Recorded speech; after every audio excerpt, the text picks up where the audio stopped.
High, hello and আসসালামু আলাইকুম and welcome back to my another video. আজকে তোমাদের সাথে শেয়ার করব গ্রামীণ পরিবেশে আমি আমার দিনটাকে কিভাবে কাটাই। তো বেশি কথা না বাড়িয়ে চলো ভিডিও স্টার্ট করে দেই।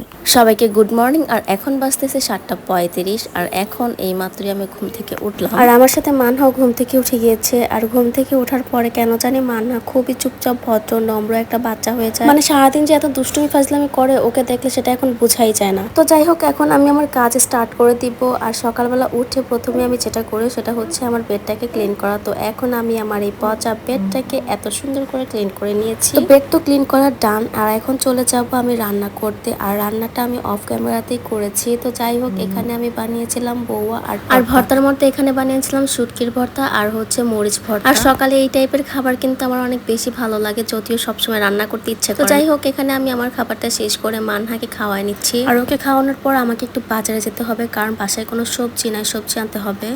তো হ্যালো, আমি বাজার থেকে চলে এসেছি। আর সবজিতে কি কি এনেছি সেটাই তোমাদের দেখাবো। তো বাজারটা হচ্ছে দিঘিরপাড় বাজার, যেটা খুবই কাছের আর খুবই বড় একটা বাজার। তো যাই হোক, এখানে আমি করলা নিয়ে এসেছি, সাথে এনেছি পটল,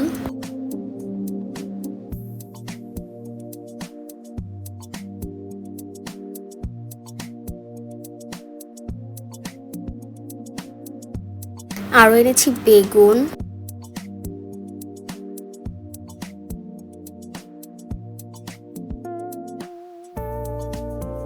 আর আমাদের বাজার লিস্টে কাঁচামরিচ আর হচ্ছে টমেটো, এই দুইটা সবসময় থাকে। বাজার আনি আর না আনি, টমেটো আর কাঁচামরিচ সবসময় লাগে।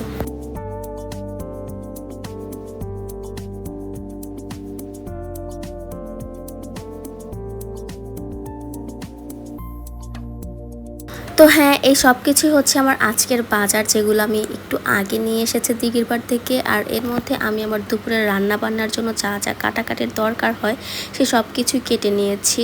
আর এখন সব কিছু গুছিয়ে আমি চলে যাব রান্না করতে।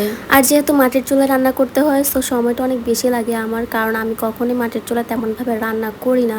দ্যাটস ওয়াই আমার কাছে একটু টাইম লাগে আর খুবই হ্যাসেল লাগে। আর যেহেতু আম্মু এখন রান্নাঘরে টোটালি যেতে পারবে না, দ্যাটস ওয়াই আমি রান্নাটা করতেছি। তো এখানে আমি বেগুন আর আলুটাকে ভেজে নিচ্ছি, কারণ ইলিশ মাছ দিয়ে বেগুনের তরকারি হবে। তো এজন্য বেগুনটা আর আলুটাকে ভেজে নিয়েছি। আর এখানে ভাজা শেষ হওয়ার পর আমি এখানে ইলিশ মাছটাও ভেজে নিচ্ছি। যেহেতু আম্মুর পছন্দের রান্না, আর চেষ্টা করছি যে আম্মুর মতোই রান্না করব, বাট আম্মুর মতো রান্না আমি কখনোই করতে পারি না। তবে হ্যাঁ, এটুকু তো কনফার্ম করতেই পারি যে আমার রান্নাও খারাপ না, তবে আম্মুর মতো হয় না, এই আর কি। তো আমি এক চুলোতে বসিয়ে দিয়েছিলাম তরকারি, আর আরেক চুলোতে ভাত বসিয়ে দিয়েছিলাম, যাতে আরেকটু বেশি হ্যাসেল ফ্রি হয় আর সময়টাও কম লাগে। আর এখানে কিন্তু আমার তরকারিটাও হয়ে গিয়েছে। আর এই তরকারিটাকে আমি এখন নামিয়ে নিব, আর এটার ফাইনাল লুকটা তোমাদের পরে দেখাচ্ছি। তো তরকারি রান্না তো হয়ে গিয়েছে, এখন আমি এই ডালটা রান্না করে নিব। আর এটা হচ্ছে অ্যাঙ্কার ডাল, যেটাকে সেদ্ধ করে বেটে রান্না করা হয়। আর এই অ্যাঙ্কার ডালটা আমার থেকে আম্মু অনেক বেশি মজা করে রান্না করতে পারে। তো যাই হোক, ডালও রান্না করা শেষ। আর এটা হচ্ছে তরকারির ফাইনাল লুক, যেটা আমি রান্না করেছি একটু আগে। আর সাথে ছিল পোয়া মাছের তরকারি, যেটা কালকে রান্না করেছিলাম, বাট খেয়ে দিয়ে যাচ্ছিল, সেটাই আজকে গরম করে নিয়েছি। আর এটা কিন্তু বিড়ালের পেটে যাবে, আমরা কেউই খাবো না। আর তারপরে রান্না করেছিলাম ডাল, যেটা বললাম যে অ্যাঙ্কার ডাল আম্মুরটা বেশি মজা হয়। মানে আমি তো রান্না করি কোনো রকম, বাট আম্মুর ডালটা আরো অনেক বেশি মজা হয়ে থাকে। তো রান্না বান্না তো কমপ্লিট, এখন চলে যাব শাওয়ার নিতে। আর শাওয়ারের জন্য এখানে আমি জামা কাপড়গুলো গুছিয়ে নিয়েছি। তো হ্যাঁ, শাওয়ার থেকে এসে আবার ভিডিওটা স্টার্ট করতেছি। সো হাই, এখন আমি শাওয়ার নিয়ে ডিরেক্ট চলে আসছি খাবারের টেবিলে। আর এখন আমি আমার খাবারটা কমপ্লিট করবো দুপুরে। তো প্রথমে ভর্তা দিয়ে খাবারটা স্টার্ট করেছি, কারণ ভর্তা কিন্তু আমার অনেক বেশি পছন্দ, যেটা তোমরা কেউই জানো না, আজকে জানলা। তো ভর্তা দিয়ে খাবার কমপ্লিট করে এরপরে কিন্তু আমি ইলিশ মাছের তরকারিটাও নিয়ে নিয়েছি। আর আমি কিন্তু প্রত্যেক দিনই আমার রেগুলার খাবার যেগুলো রান্না করি সেগুলো রিলস বানিয়ে থাকি। তো তোমরা যারা দেখো নাই তারা অবশ্যই দেখে নেবে। যারা ফেসবুক থেকে আমার ভিডিওটা দেখে থাকো তাদের আমি অবশ্যই রিকোয়েস্ট করবো যে আমার ইউটিউব চ্যানেলটা ভিজিট করো। আর আমার ইউটিউব চ্যানেল নাম হচ্ছে লাইফ উইথ সামিয়া রহমান। আর যারা ইউটিউব থেকে দেখতেছো তাদের বলতেছে আমার ফেসবুক পেজের নাম মানহারাম্মু। আর খাওয়া দাওয়ার পরে লম্বা একটা ঘুম দিয়ে চলে গিয়েছিলাম আবারও দিঘিরপাড় বাজারে একটা কাজের জন্য। আর এখন কিন্তু আম্মু আমার সাথে আছে, কারণ এই মেন কাজটা হচ্ছে আম্মুর। আর আম্মু যেহেতু এখন একা বের হতে পারবে না, দ্যাটস ওয়াই আমিও আম্মুর সাথে গিয়েছি।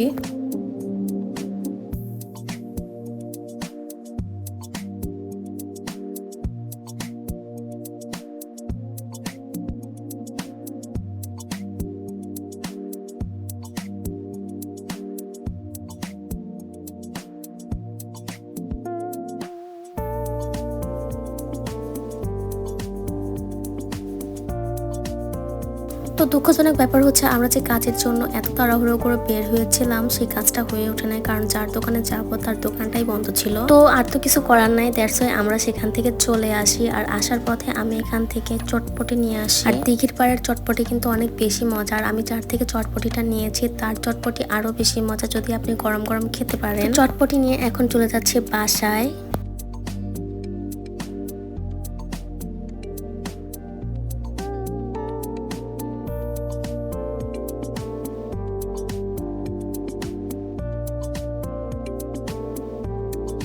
তো ফাইনালি চলে আসছি বাসায়। আর বাসায় এসে বোরখা খুলে ফ্রেশ হয়ে এখন চটপটি খেতে বসেছি। আর এখানে আমি আমাদের জন্য চটপটি নিয়ে আসছি। আর এই চটপটিতে সবকিছু আলাদা আলাদা করে, আর সাথে মানহার জন্য নিয়ে আসছি পুরি, কারণ পুরি মানহার অনেক বেশি পছন্দ, যদিও এটা খুবই আনহেলদি। মানে চটপটিও আনহেলদি, কিন্তু আমরা আমাদের কথা ভাবার আগে সবার আগে বাচ্চাদের কথা ভাবি, যদিও সবকিছু আর কি মেনটেন করা যায় না। যেমন এখানে দেখো আমরা হচ্ছে চটপটি খাবো, তো আমার মেয়েটা তো আর চেয়ে চেয়ে দেখতে পারে না, দ্যাটস ওয়াই ওর জন্য পুরি নিয়ে আসা। মানে চাইলেও হয়ে ওঠে না সবসময় ওকে হেলদি জিনিস খাওয়ানো। আর এমনিতে আমার মেয়েটাকে আমি এমনভাবে পালছি যে সবার থেকে আমার বকা শুনতে হয়। তো যাই হোক, এখানে আমি চটপটিটাকে সুন্দর করে রেডি করে নিচ্ছি খাওয়ার জন্য।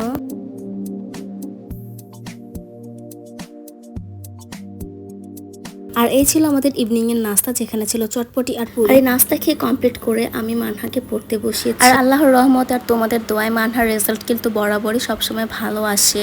মানে আমি এক্সপেক্ট করি নাই যে ও ভালো রেজাল্ট করবে, কিন্তু ও যে এত ভালো রেজাল্ট করে আমাকে উপহার দিয়েছে, আমি তো অনেক বেশি খুশি। তবে হ্যাঁ, রেজাল্ট আমার কাছে বড় বিষয় না, আমার কাছে বড় বিষয় হচ্ছে মানহা যাতে শিখতে পারে আর লিখতে পারে, বাস এইটুকু। আমি বা স্কুলে ওকে কি পড়াচ্ছি, কি বোঝাইতে চাইতেছি, এই জিনিসটা যাতে ও বুঝতে পারে, এটাই আমার কাছে অনেক বড় একটা ব্যাপার। আর আমি চাই মানহা যাতে আমার এই ব্যাপারটাকে সবসময় বুঝতে পারে। আর প্লিজ তোমরা যারা ভিডিওটা দেখো বা মানহার কোনো পিকচার বা ভিডিও দেখো, অবশ্যই মাশাআল্লাহ বলবা, কারণ ওর না কেন জানি বদনজরের প্রভাবটা অনেক বেশি, মানে অল্পতেই নজর লেগে যায়। তো মানহাকে তো লেখাপড়া করানো শেষ, আর এই মুহূর্তে আমি খাচ্ছি চিপস আর মানহা করতেছে আর্ট। তো এই সব কিছু নিয়ে আমার ব্লগটাও শেষ হয়ে যাচ্ছে।